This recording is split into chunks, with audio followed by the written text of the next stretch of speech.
প্রিয় একাদশ শ্রেণীর দ্বিতীয় সেমিস্টারের ছাত্রছাত্রীরা, স্টাডি উইথ অশোক স্যার থেকে আমি অশোক স্যার বলছি।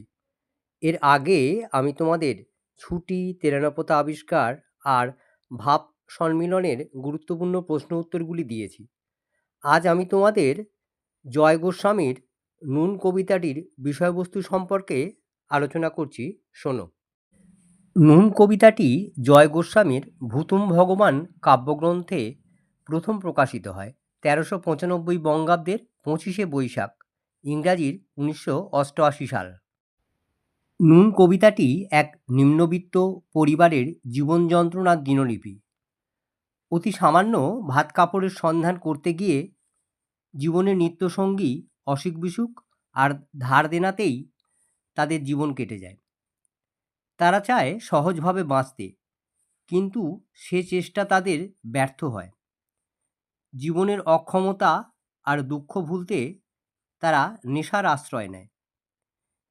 পিতা পুত্র দুই ভাইয়ের মতো গাঁজার নেশায় ডুবে গিয়ে কঠোর বাস্তবকে ক্ষণিকের জন্য ভুলে থাকে। তাদের হতদরিদ্র জীবনে প্রতিদিন বাজার করা হয় না, আবার কখনো হাতে কিছু বেশি পয়সা এলে বাজার হয় মাত্রা ছাড়া। শখ করে তারা অর্থ সংকটের মধ্যেও সাময়িক আবেগে গোলাপ চারা কিনে আনে। কিন্তু মাথা গোঁজার এক চিলতে ঠাঁইতে গোলাপ চারাটি পুঁতবে কোথায়, বা তাতে কি আদৌ ফুল ফুটবে? এইসব প্রশ্ন নিয়ে তারা ভাবিত নয়। এ যেন ক্ষণিকের ইচ্ছে পূরণ।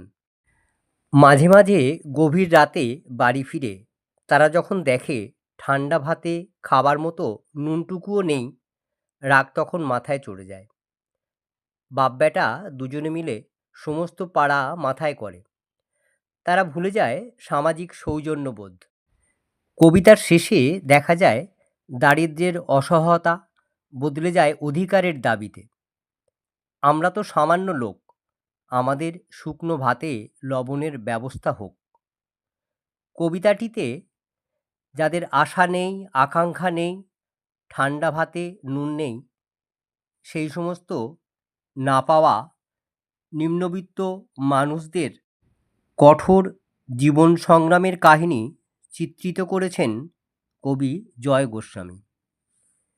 এরকম প্রশ্ন উত্তর পেতে গেলে তোমাদের চ্যানেলটিকে অবশ্যই সাবস্ক্রাইব করতে হবে, আর বন্ধুদের মধ্যে তোমরা এই প্রশ্ন উত্তরটি শেয়ার করে দেবে, কেমন? ভালো থাকবে।